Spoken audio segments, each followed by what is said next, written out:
Zoom is running, and next up, yep, the mixer board is gone. We are now recording the podcast. All right, Under the Sun listeners, I'm back, and I have a guest today, and my guest is Gregg. Zach is my assistant coach at Lees-McRae College, and I get to work alongside him every single day. Zach is a professional road racer for Project Echelon Pro Racing Team, and I welcome you to the show. Zach, thanks for joining me. Yeah, happy to be here. Happy to finally put some of our talks on tape so that it doesn't feel like we're having these great conversations and then they just flow into the abyss, right? Yep. They're just off into never land. Okay, as we're going to do something new with this podcast and try our best to create a series out of it. And I've mentioned this to you before about how I've had many really good conversations with Dean Peterson at Marion and Ben Day, and we've talked about coaching, we've talked about athleticism, we talked about life, and these conversations afterward, I thought, gosh, if I'd only recorded that, it would have been a really good thing to share with others. And yeah, just like you alluded to just now, we've had some great conversations ourselves about lots of topics, primarily about coaching and writing training plans and prescription of training and everything that's within it. And we're gonna do something new. And the title of this episode is Art and Science of Coaching, essentially. And this is like episode 1 of this version of Under the Sun. And there was sort of the premise behind this is we want to share insight about the art and the science of coaching, because it takes a blend of both to be able to do it successfully. And the idea came to me. Zach knows this already, but I'll share it with you all who are listening. We had a recruit on campus, or maybe it was a Zoom call. I can't remember which it was. A Zoom call. Yep. Yeah, I think it was a Zoom call. And we were talking to them, and we were just sharing our thoughts and perspectives about what it means to be a collegiate cyclist and what I bring to the table and what you bring to the table. And, as I usually do, I talked till I was out of breath, and I was like, all right, well, it's time for Zach to say something. And you said something in that session that really stood out and impacted me. And I thought, you know what, you're onto something there, which was what? What did you say to this particular athlete about us?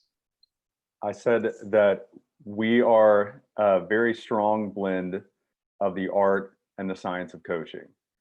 And the reason I came to that is, Tim, obviously you have a tremendous amount of experience. You know the things in depth, where I have to rely on my recent schoolings, things that I've read, or training that has been applied to me as a coached athlete in order to apply that to someone else. And so that really is the art, the experiential side of coaching versus the science, where a lot of things that I use for our kids and for other coached athletes is stuff that I've read or seen in the research, and I don't have that same depth of experience. And it's worth noting, yes, I bring I'm in my 16th year of coaching now, and I don't have the same background you do. I don't come from an exercise science background. You do, and that's your schooling, that's your education. Share with the listeners just what that background is exactly, so they have a better understanding. Mm-hmm. So I have an undergraduate degree in biology pre-med, master's degree in exercise physiology, from a school that specializes in both clinical exercise physiology and cycling. So through Midwestern State, we were able to do max VO2 and metabolic profiling for a tremendous amount of cyclists. It was free or low cost to the community. And so I have a lot of experience looking at lactate profiles and VO2 max numbers. And then now, yeah, as a USA Cycling Training Peaks coach, I've gotten certified and verified in a couple different things. So, and additionally to that, I've been able to work with Ben Day as a coached athlete a little bit, who's been on this podcast before, coaches at Mitchelton Scott, and yeah, so, and one of his cohorts, Chris Baldwin, who's two-time national champion. So I'm constantly surrounded by people who have both achieved more on the bike and know more as a coach, which has really helped accelerate my path in this industry. And and I think from what you and I have been together since middle of July, working side by side on campus, and put in a lot of miles together on the bike. And there's that, as you said, there's that educational experience that you go through, and you're really hands-on with these athletes, and through the testing process and learning about performance. And then there is this whole other side of application, like taking that knowledge and experience and applying it and putting it to the test, really truly putting your thoughts, ideas, what you learn to the test. And there's nothing like having your ideas tested out there by other athletes to see what those outcomes are going to be. And that's where the experience comes in, and you see what works, you see what doesn't work. And sometimes the science is supported, and sometimes it, for whatever reason, it just doesn't ever materialize that way. And you learn new things, but we're always using the science as the foundation to guide us, and then combining that experience. And so, you're in an exciting place, I think, because you have that knowledge and background. I don't. And you're getting to shape your entire coaching philosophy through all these experiences combined with that knowledge. And looking back when I started, I wish I had had that foundation that you have, but I don't. And I've had to learn it the hard way. And I can't speak about these things like you can. You have a foundation of understanding that I won't ever get there. But having picked up things from Ben and others and you and all the other influences I've had, coaches who are exercise scientists and physiologists, and been fortunate to have been influenced by a lot of people, too many to name, who are like you, but they now have that experience. And it's really awesome to learn from people like that. So what we're going to do with this episode is, as I said, it's labeled art and science. Another cool thing we're trying to do, is we are recording this on Zoom, and I plan to upload this to a YouTube channel and have this out here. We chose to do it this manner, record the podcast via Zoom, so that we can see each other's face and have a more normal conversation, so we're not talking over one another. So, but what we're going to do is we're just going to talk about different things that myself and Zach, that we end up talking about anyway with our athletes, whether they are kids on our team at college or outside athletes that we work with. We both work with outside athletes. Zach focuses a lot on the veteran realm, which he can get into a little bit later on. And I work with athletes of all ages. And there's a lot of things that come up in our conversations with these athletes that everyone can benefit from. And we want to put that information out there, and for others to consume, because it's valuable. And so that's what we're going to do. We're just going to, kind of have a Q&A. We've got our own questions that have come up, or talking points that we have had, and we're going to share those with you. And we're just going to talk it out off the cuff. We don't have a script. We're just kind of going off of things off the top of our head. And I think that's the best way to go about it. So, and we'll have future episodes where we do the same thing, and we're just talking about, hey, what's important in the moment. And I think right now, here we are, we're in the middle of December, and looking ahead to 2021, hoping to race our bicycles. But, there's a certain prescription and process of where we all should be right now in our training. And we're going to talk about that, among other things. And I will add that we're going to have Zach on again another time, so he can share his story as an athlete, as a person, And we're going to have other team members from Project Echelon come on because they have a lot of cool things that they're doing and are a part of uh, in the landscape of cycling in general, as well as professional cycling. So, Zach, all right, let's get this art and science kicked off the ground. I'm going to throw it to you, and maybe from the questions that has come up in the recent past, what's the first one you want to tackle? I think let's start at the top of the list. So we had a question from one of our favorite question askers on the Lees-McRae Cycling Team about can I do a century and when? And he wanted to do it here at the end of this month. So let's make sure, that was part of his question. I want to do a century later this month in December.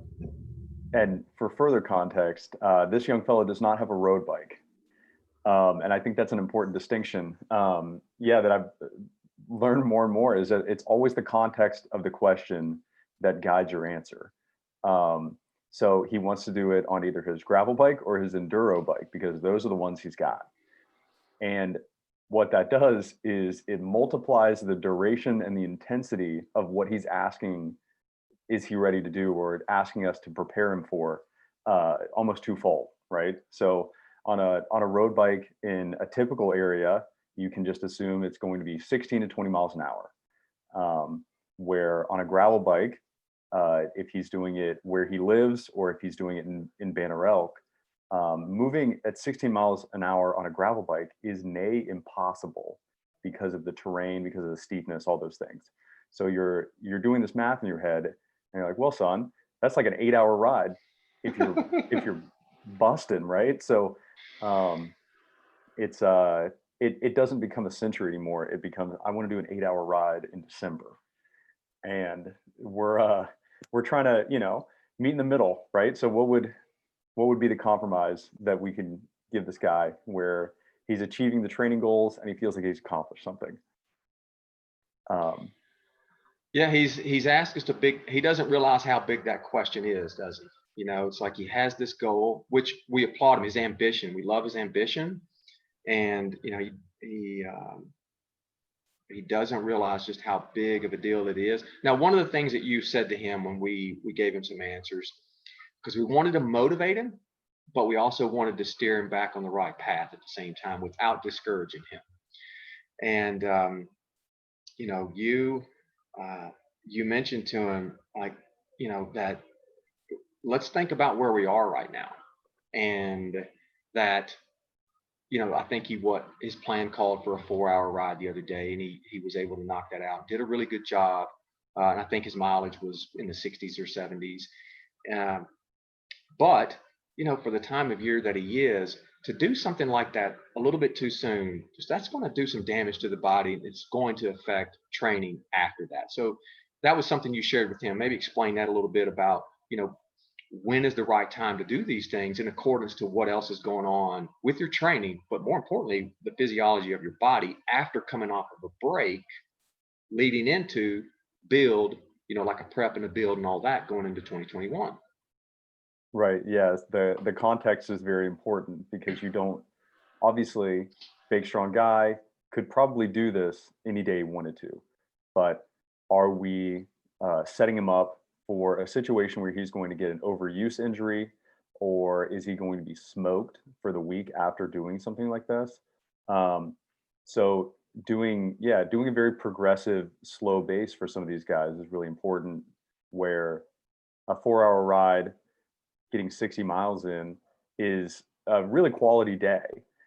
Now, is it going to be a 7 or 8-hour ride still at this point in his fitness to do 100 miles? Yes.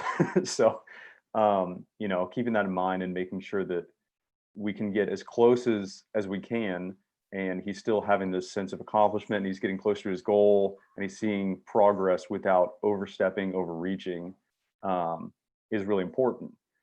Is it, so I mean, you want to keep pushing and have this goal over his head, but is it December that is really the time to be doing this, or do we need to be laying the foundation of those 3, 4, maybe 5-hour rides for some of these folks over and over, day in and day out, where they're getting a really constant stimulus of adapt to the endurance training, adapt to the endurance training. This is all we're doing, adapt to the endurance training. So it's tough to kind of hold these folks back because racing season is eventually going to start. The weather is going to eventually warm up, and there's going to be other distractions, and he's going to feel like, oh man, I didn't get my century in, where he's going to have to focus on other things. So timing this out is really important, to make sure that we're checking it off before we move on to something else, before he's going to have to taper his volume off and, hit the books again in the middle of January, come back here where it's probably going to be a little bit snowier, a little bit colder than where he's from.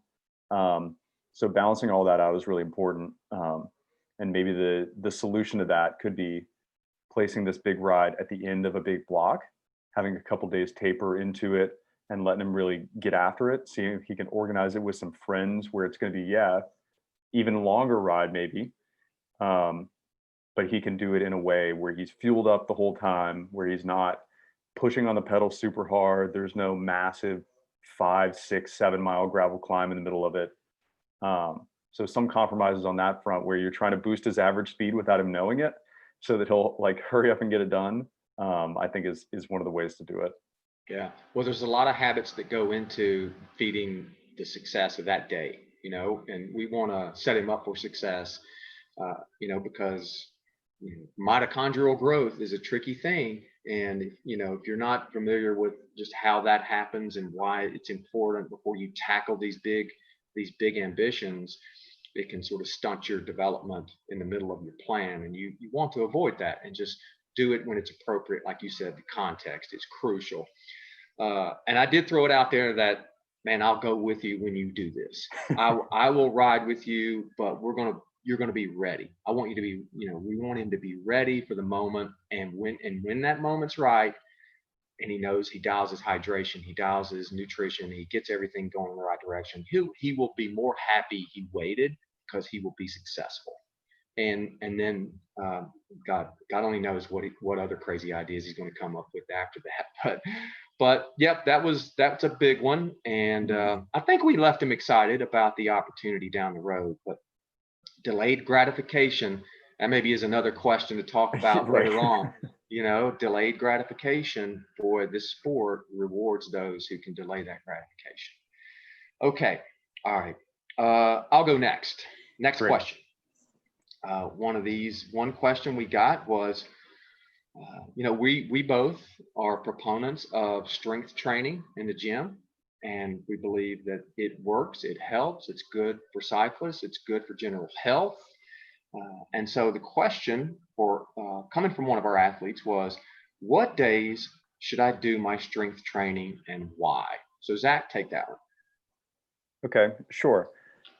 The general rule, especially for some of these folks trying to strength train who are mountain bikers who might be in the gym 3-4 days a week, is you can do it whenever you want, as long as it's not a rest day. And the more precise answer for someone who's a road cyclist who only has time or energy to do strength maybe 2 days a week is to make your hard days hard. So typically I'm having athletes who are doing strength training 2 days a week do their strength training before they do their most difficult sessions of the week right now, because those most difficult sessions are not above lactate threshold. They're doing some moderate distance tempo exercises right now, or maybe they're doing some low cadence exercises that actually benefit from being a little bit muscularly fatigued. But you really want to keep those rest days as sacred days within your weeks where you're truly resting. Is that what you have been telling people? Yeah, I mean, I'm in alignment with you on that one. I haven't always personally practiced that just because of life. Life for me hasn't really worked out that way. But I agree with you, and it falls into alignment with other coaches that have offered their advice. Like if you can arrange it to, have that gym stimulus before the training ride, get in there and do it. It's going to be better for you.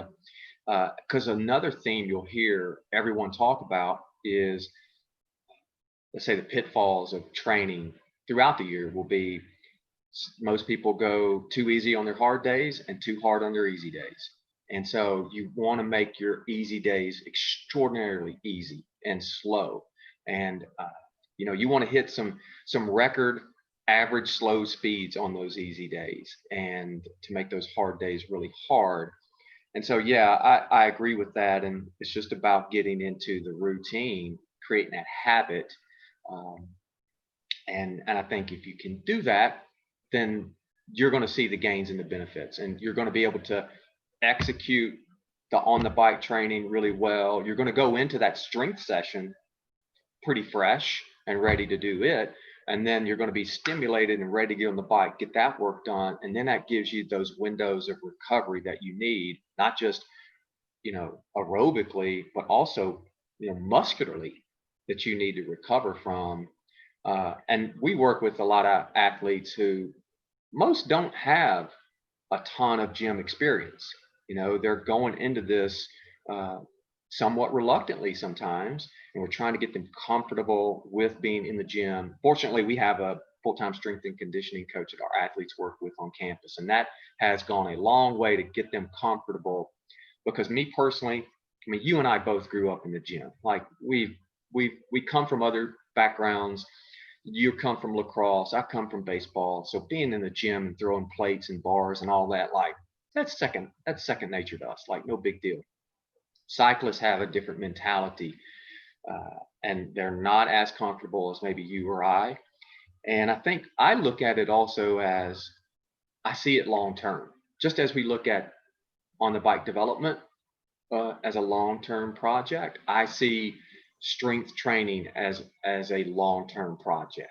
And if you can take that long view of your strength training, how it fits into your overall athletic development, how it fits into your on the bike development, and if you do it wisely, then it's going to benefit you.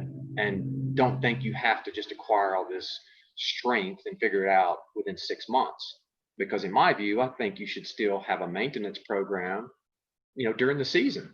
And it's going to be very light, and it's going to be much less frequent than, say, this time of year. But again, I just look at it long term, because my goal as a college coach would be that they get later on in life and they're adults and they're out there, having families and full-time jobs and whatever else, that they feel comfortable enough to continue that habit, that they're going to lead that lifestyle. They're going to still ride their bikes, but they would continue to get in the gym, because their overall health is going to benefit from it, especially for women as they age, because bone density becomes an issue. And then for us older guys, when we get into our 40s and 50s, you should be in the gym and creating that stimulus, because it's going to help your overall health. Definitely. And that all leads to the point of doing your strength training when you're fresh. It allows you to come in there, you're not fatigued from some other exercise, and really give it everything. And you're still going to have a maintenance of your form that may not be there if you come in after a hard bike ride. And you're looking forward to getting after it in the gym. Your friends are in there. It's a new stimulus for a lot of these people. And then you go back to something familiar in a bike ride and get that work done later in the day. One of the other things with that is that you're not going to be gaining a whole lot of weight in relation to how much strength you can gain with the strength training earlier in the day than the cycling. And that's the whole argument between your mTOR and your AMPK pathways that we don't really need to get into. But we don't necessarily, it's not a big deal if you gain a couple pounds of muscle. And a lot of these 18, 19-year-olds, it'd be great if they did. It would translate into more power on the bike.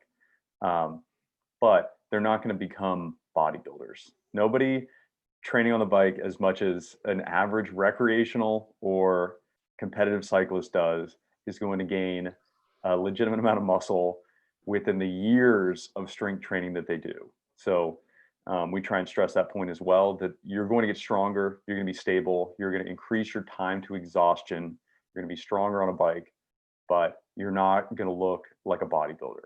Promise. No, not even close, not even close. And I don't know, maybe sometime we should just take them in there when, say, track and field or basketball or Mhm. one of these other sports are lifting, to see just what kind of weight really these other people are throwing around. And as a cyclist, most people are not even, they're not even approaching the weights necessary that's going to really stimulate that muscle growth and size and mass the way other sports do. And so, yeah, I don't see that as a concern either. Yeah, I mean, for some context, I have some exercise bands. So I have both the little ones that everybody's familiar with, and I also have some big ones, some thick. They're like 6 feet around bands that a lot of people will see on like the ends of bars or things that you use for legit strength training resistance. I have a bag full of those, and I use my Wahoo kicker as an accessory to add some weight to it, and that's what I travel with. So we're down in Arizona. My teammates are here. A couple of Lees-McRae kids are with me, and we've been passing around a bag of bands and the Wahoo kicker, and we are all smoked in 30 minutes from it. So you don't, you as a cyclist training a lot, you're not very durable. You're not needing a massive amount of weight to create a stimulus, especially if you do it right before you go ride.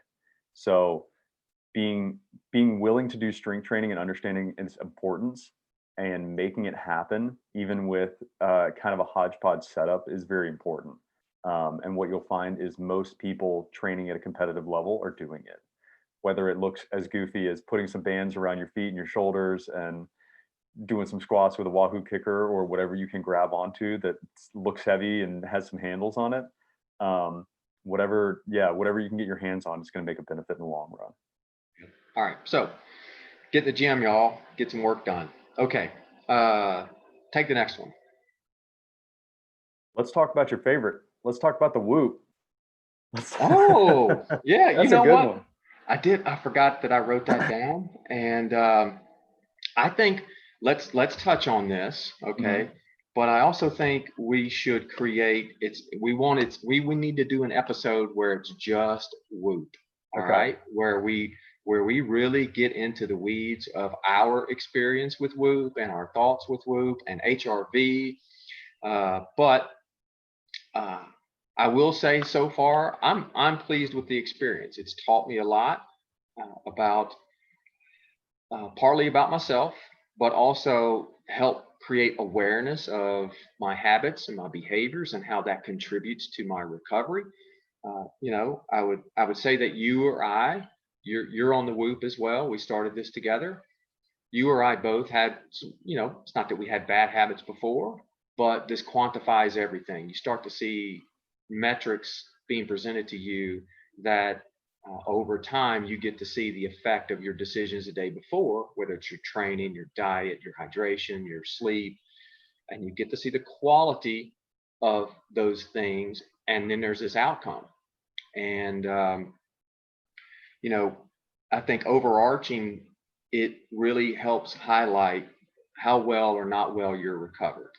And it doesn't mean you can't work and do some really good solid work the next day, but it just raises a flag and say, okay, are you really truly ready? Or maybe you're not. And I think intuitively, we as humans, we know that already.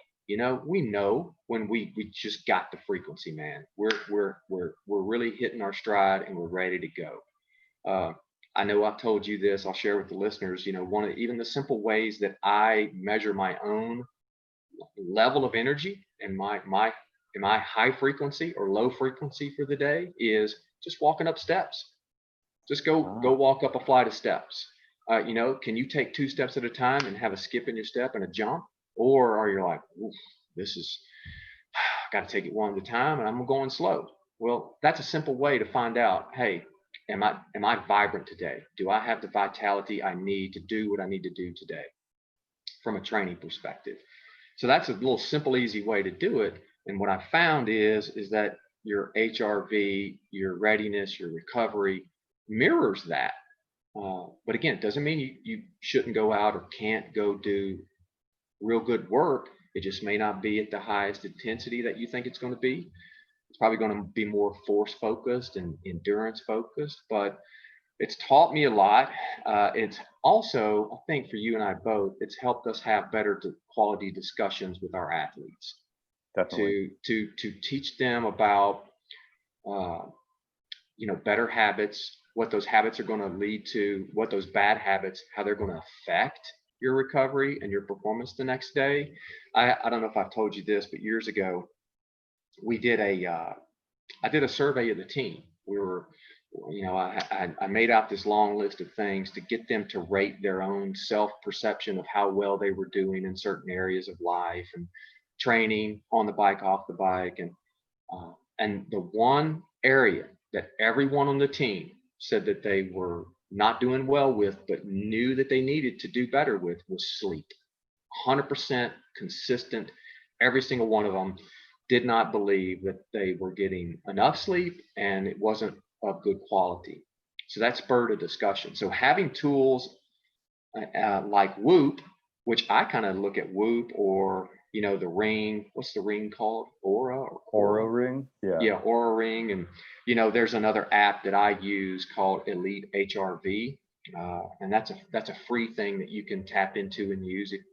Uh, but these tools, I look at them just like I would my power meter, my heart rate monitor, other ways to measure and quantify, my behaviors.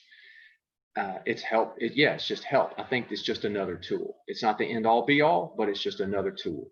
And so I don't, it's been interesting because now I'm seeing more and more friends use things like this to help them create awareness. Even people who are not elite level athletes, they're just living life. They might be in the business field or just someone who wants to improve their overall health. Um, and so my experience so far has been really good.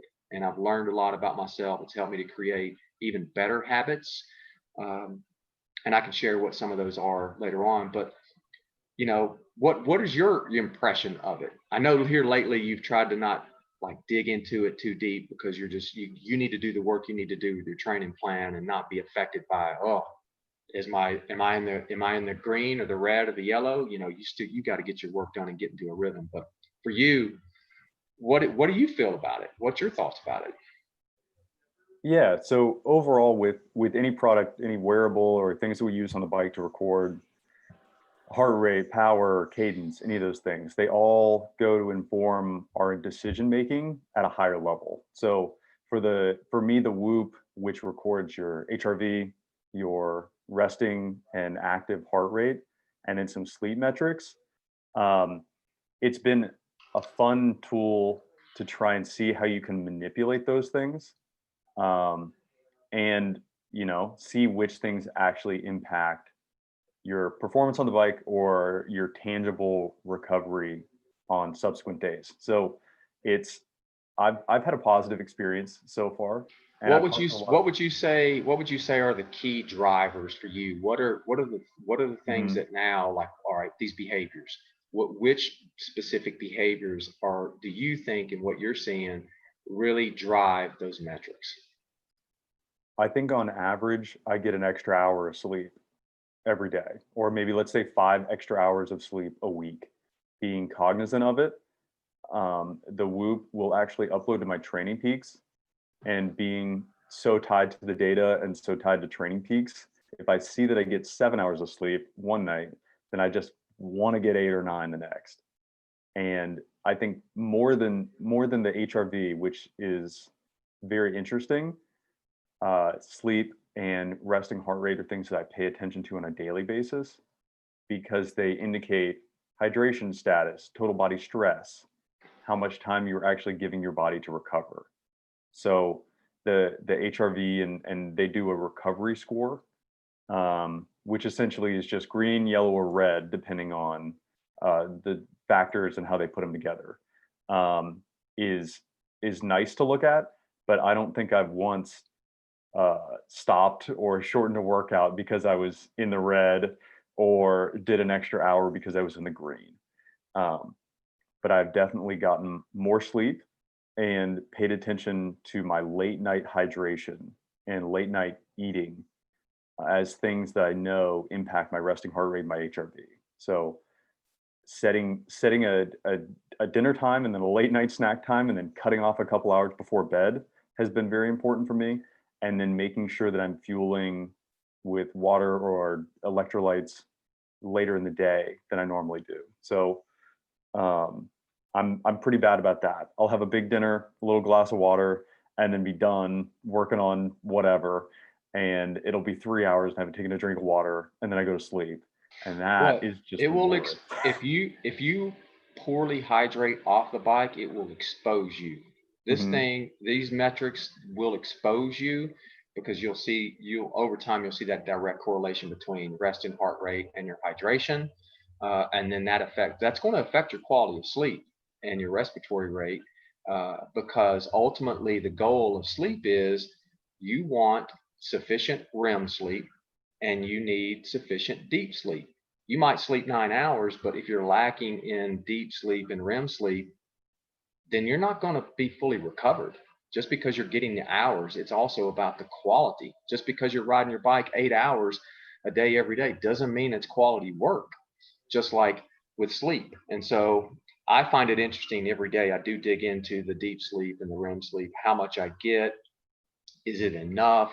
Because if you don't, then your body and your mind is just not going to repair itself in the manner that it needs to. Yeah, definitely. And I think we might be at that point with the Whoop where we're starting to plateau in our understanding of certain things. I've actually talked to a lot of athletes or even teammates who have used the Whoop for 6 months or a year and aren't subscribed anymore because they said that they've fundamentally altered habits in their life due to what they knew and understand about the Whoop, and they feel like they've gotten everything they needed out of it and they've moved on, which I think is really interesting, because it is a trend that I've seen a lot over a lot of people who do pay attention, especially to the level that you do about these metrics. Is that over the course of half a year or a year, you really start to alter things at a significant level, and then your ability to make gains in a way from that Whoop start to plateau a little bit. Yeah, well, it's a tool that is, again, like any tool that its intention is to help you improve. You have to stick with it for a while. And it's not surprising to hear you say that about the people that you know, because I thought about that for us. Remember when Hmm. you were jumping on board, and I was like, well, you know what? If you're going to do it, I'll do it with you. And I knew for my own self, you said, I think I'm going to do the 18-month program. And I thought, oh gosh, that's a big investment, financially. Uh, but at the same time, I knew that if I did month to month, I might, after 30 days or 60 days, I might just chunk this thing and say, I'm going to save my money and not be committed. But I have thought an awful lot about, and I knew that if we made the big commitment, we'd stick with it, and it would give us this opportunity to learn through the process. My main goal wasn't so much for myself; it was more, I want to learn the ins and outs so I can be able to share this with our athletes and everyone that I work with. I was just having a discussion yesterday with someone else that works on campus, and I was sharing this technology with them and talking about the significance of it and how it's helped improve behaviors that have led to better success. And for me, I enjoy doing that, sharing good topics and ideas and thoughts and ways of doing things. It's going to help people improve, and that was my purpose and intention with doing it. I feel like I'm already at where I'm at in my life. I'm extracting every ounce I can out of everything. I don't know how much room of growth I really have where I'm at in life. You, as a professional racer, and our athletes have a tremendous room to grow where you are in what you're doing. And so for me, I'm in a little bit different space, but I want to share that insight with other people. And maybe they don't get Whoop, but it's really spurring a discussion. And it's just really getting them thinking about these changes that they can make because, uh, you know, as you're learning this early part in your career, people don't always make decisions that are in their best interest. Right. And it's confusing why they don't. And so this plays into that, doesn't it? It does. Yeah, and it's actually, especially with linking it to Training Peaks, the ones who have jumped on board or personal clients who have it, it's been very useful to see the ebb and flow of all these different variables over a course of a week and how it does or does not respond to training. Because if they have a recovery day and they get 4 hours of sleep, well, there goes your calibration for the week.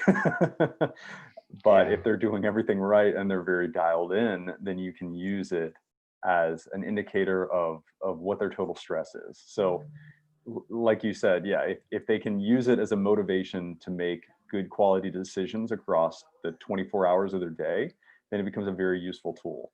Yeah. Well, you said earlier about the big change that it made for you, and that you're getting more rest and it's affected your hydration through the day. For me, those things as well. But the one big change I've made in especially the last 6 weeks, is alcohol. Like adios alcohol. You see firsthand just how much effect even just one drink can have on you the next day. And if you have multiple drinks, how it can linger in your system. Uh, and and so I have cut back to almost zilch. And what's interesting is a decade ago, I was sober for 5 years straight. And it was great. It was just one of those things. Once you develop that habit, oh, you don't miss it. And so that's the one big change that I've incorporated among a few others, but that's the one that's made the biggest difference for me, because not only has my recovery been better, my sleep has been better, but I've shed a few pounds.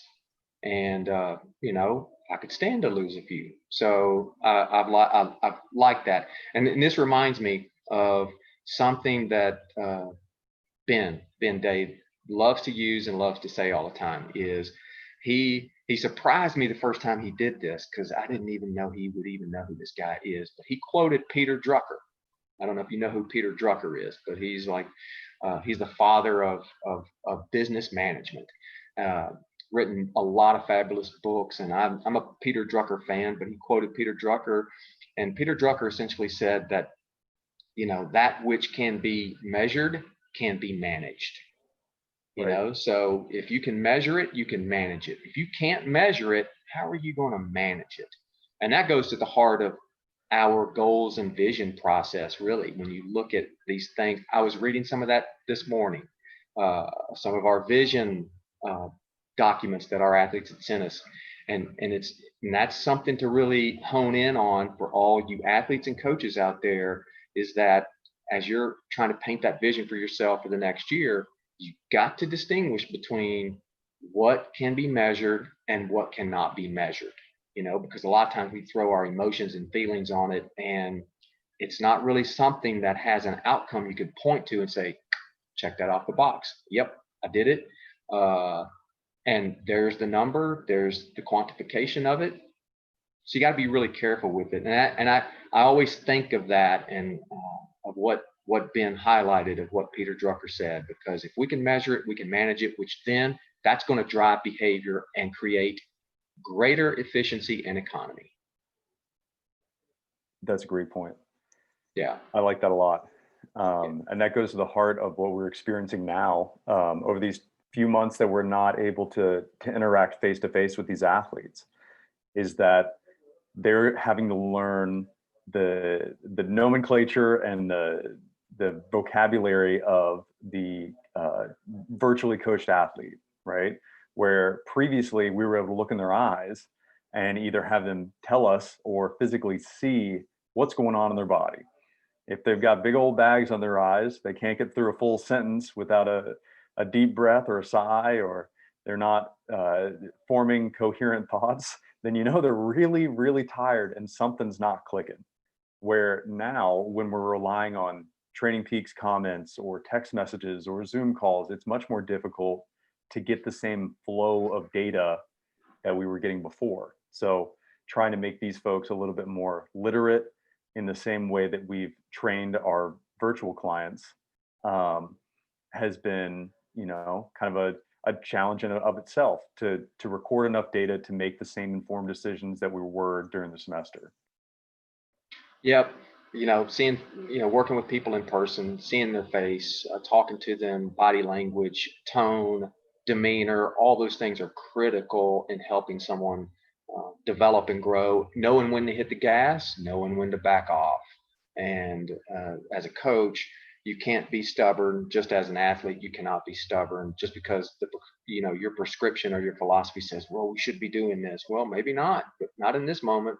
Like you said earlier about the other stuff, context matters, and you have to consider those things because life will throw you some curveballs, and you better just then sit back, be patient, in order to see it as it's happening and respond to it. So, but yeah, maybe let down the road, let's do a full Whoop episode. Maybe pull in some other people who are also on Whoop to get some of their experiences and share that. We'll maybe do a bigger Zoom session with that. So, okay, all right. Let me look down my list here.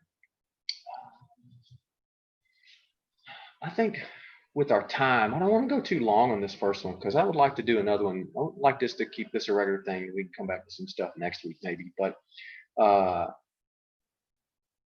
the other day, I'm just curious for you because I haven't asked you this yet since we had this session on Monday. Monday, we had a Zoom session with our counselor at Lees-McRae, Marla Gentile, which is going to be a podcast that comes out on a separate podcast on Inside the Den that we do at Lees-McRae, which everybody, I encourage you to go listen to it because we talked a lot about a lot of really cool stuff. I'm curious the topic of this session with Marla was how to create balance and execute on self-care as an athlete in school. And I felt it important that we had that during this time apart from one another. You and I want to stay engaged with the athletes, and I wanted to bring in another voice. And I'm curious from your standpoint, what for you were some of the biggest takeaways from that session about balance and well-being and self-care? How important is that for athletes and for coaches, for everybody, as we're pursuing goals going into a year that is still filled with a lot of uncertainty? I think Marla illustrated very, very well that there are so many types of wellness that we have to address to create the whole picture of a balanced athlete. And that's, we're dealing with student athletes here. So we're addressing every part of their day, every part of their psyche, in an effort to make them, a more successful human and athlete. So for her to go into all the different areas of wellness and how they must be addressed in order to have that, that full sense of well-being, I thought was fascinating, and she did a great job with it. And to try to take it on yourself to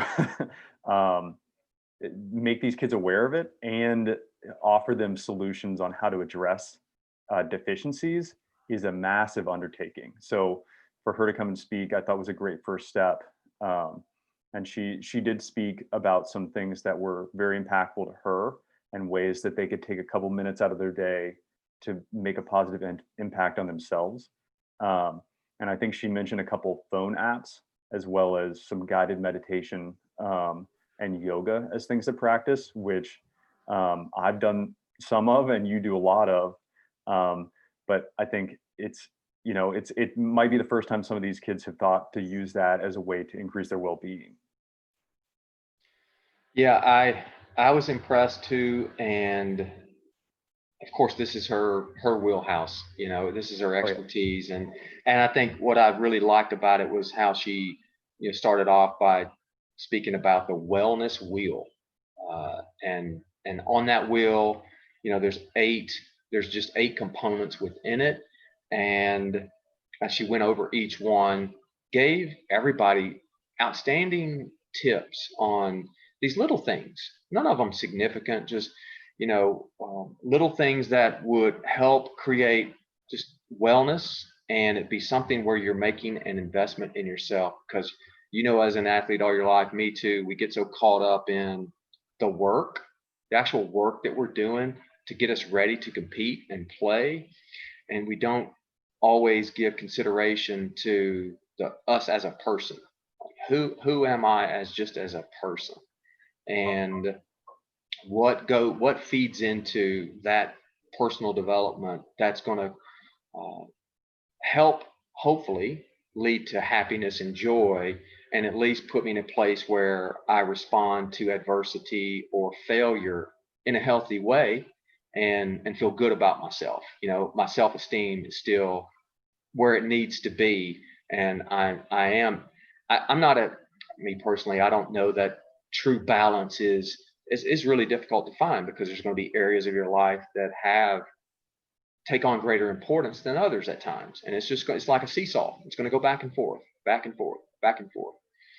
But you want to just be able to balance. You want to be aware that that's taking place in your life, and not go to any extreme in any manner. And if you could just stay away from these extremes, and stay as close to the middle as you possibly can, that's where you can balance. Because if you're on these outer edges, there's no balance. You're just totally out of whack. And so we on our team invest a lot on the mental emotional side. We discuss this a lot, harp on it to the point where it's of equal importance of the work you do on the bike. Because if Monday through Friday you're just out of whack, or a train wreck, or just not stable, not balanced, it won't matter how much great work you did on the bike. When you get on that start line on Saturday, you're going to have a hard time. You're just not going to be as prepared as you need to be. And we discussed just sort of the mind, body, spirit component of what it means to be, one, a person, but then as an athlete.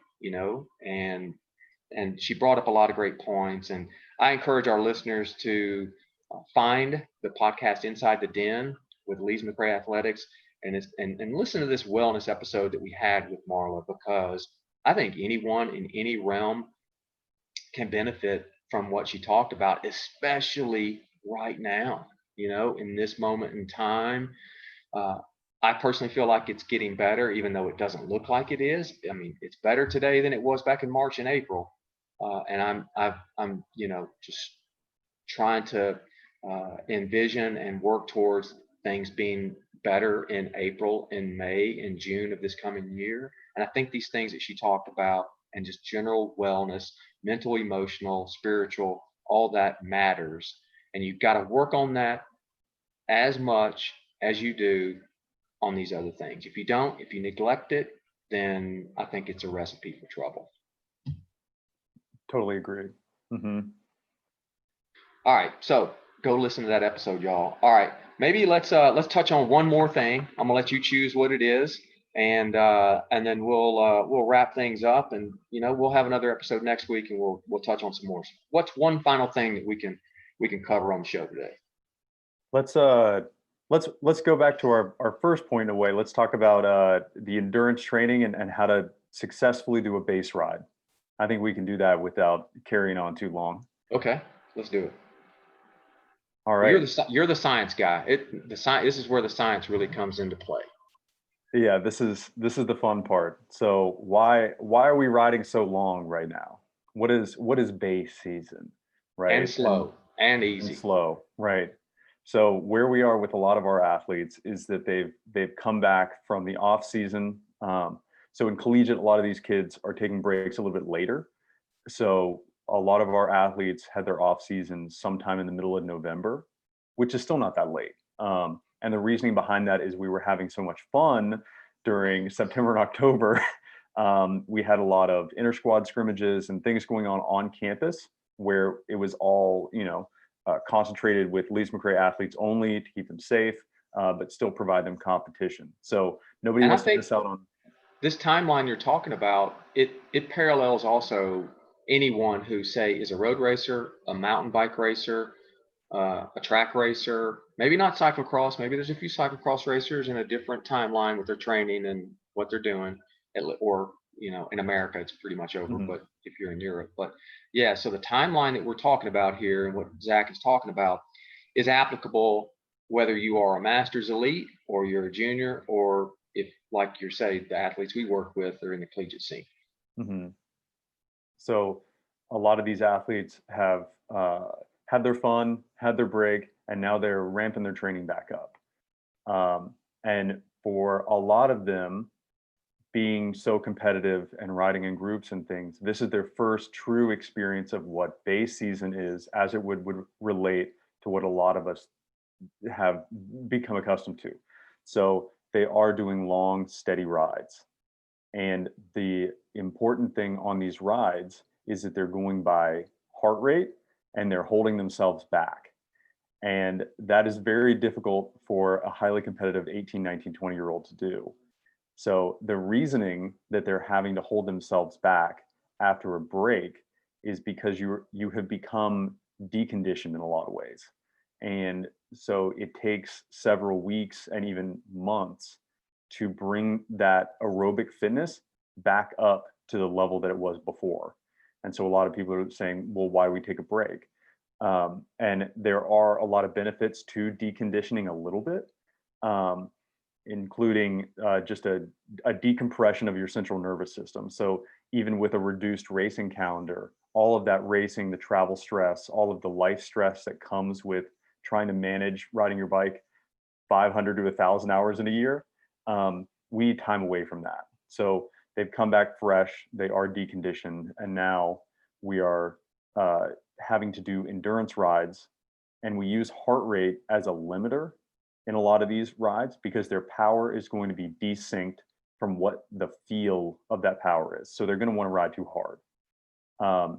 And if they ride too hard, then they're missing the benefits of these endurance rides, which are increased mitochondrial function.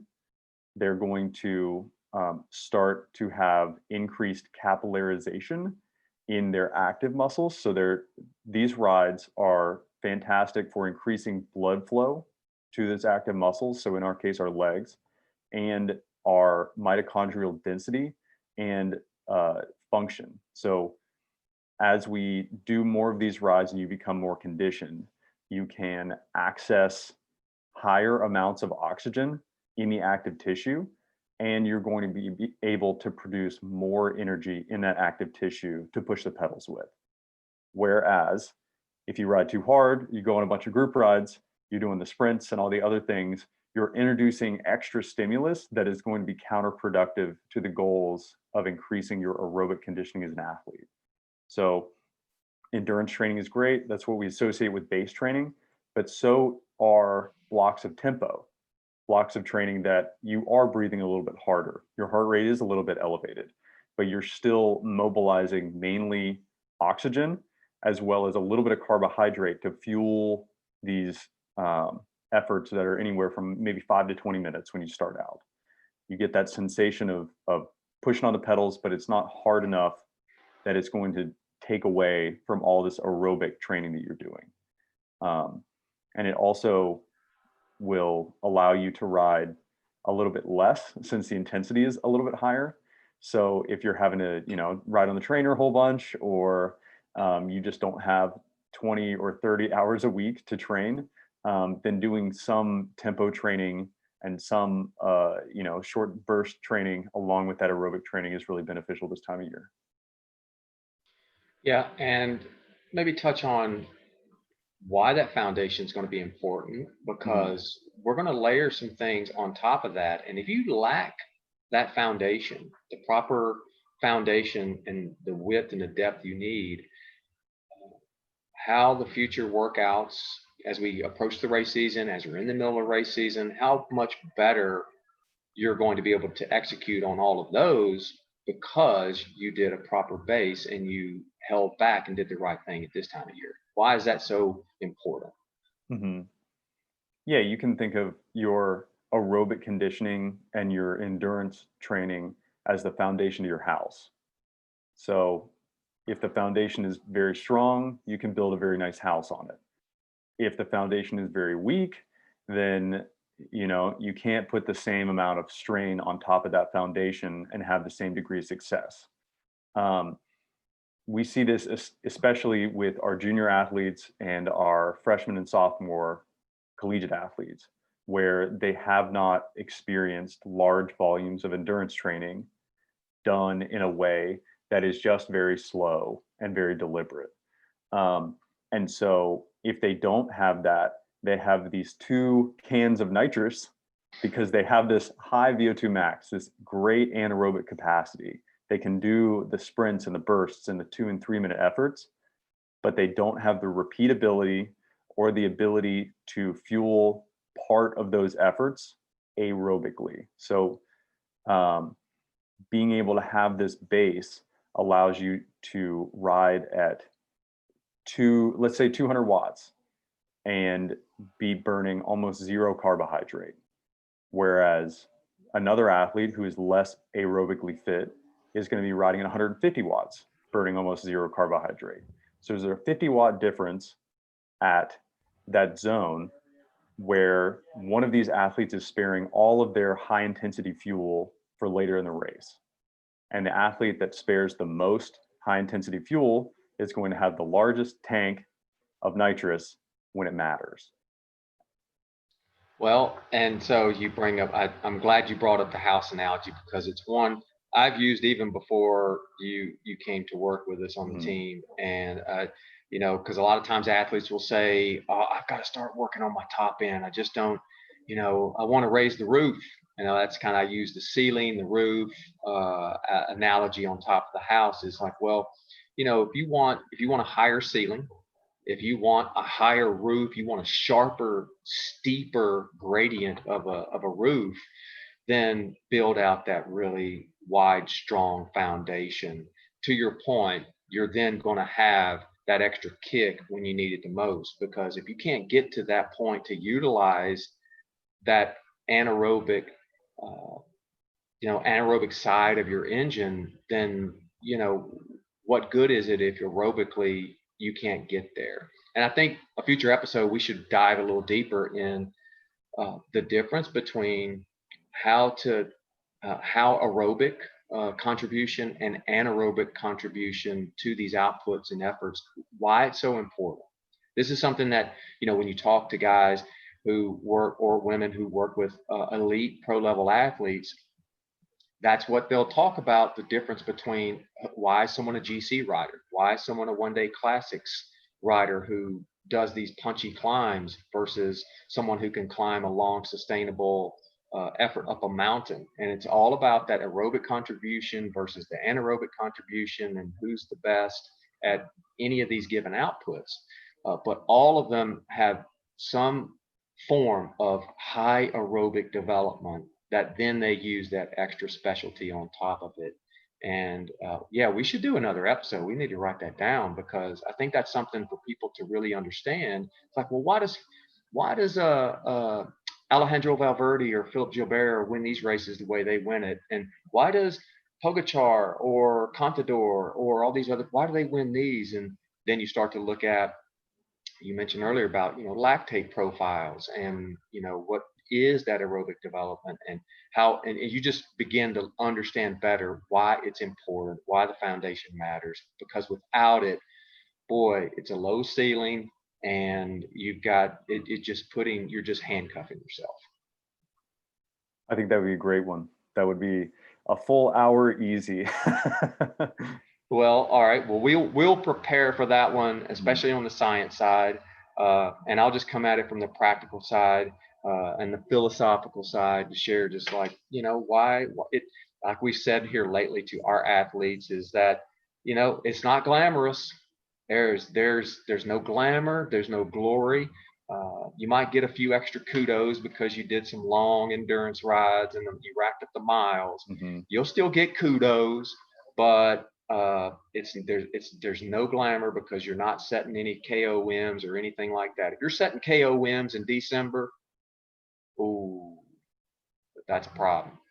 That should be our final point, is that due to higher air density because of the colder weather, there's not even a point going for KOMs right now. Going for the real important KOMs, you got to wait for the warmer weather in the summer. And you don't. I did not know we were going to incorporate some meteorology into this episode, but, you know, barometric pressure and everything else, it matters. Yeah, well, that's the one of the things that I've learned coaching these student athletes, is you got to find a way to justify your point to everybody, and maybe somebody out there is as into the weather and barometric pressure and wind direction and stuff as we are, and and hopefully, they're waiting for the north winds of the summer instead of the south winds of the winter to go take some big climb KOM, because they don't need to be doing it right now. Nope. Unless you're descending, and even then, you got to be careful in the wintertime. All right. Right. All right, Zach. All right. First show in the books. Thanks for doing this. That was a fun conversation. It was. And hopefully other people will benefit from it. We'll as time goes on, we're gonna have a conversation, kind of as the season is going. It's like, what's relevant, what's hot, what should we be talking about? Hey, and if you listeners have questions, if you've got topics, send them our way. You can find us. We're not hard to find. Whether it's at Lees-McRae or social media, we're out there, or just direct it at Under the Sun on Instagram or Facebook. We'll get the message. We'd be happy to answer your questions and share our thoughts and experience with whatever topic you have. So, Zach, I've enjoyed it. And we'll do this again very soon. It was fun. Looking forward to it. All right.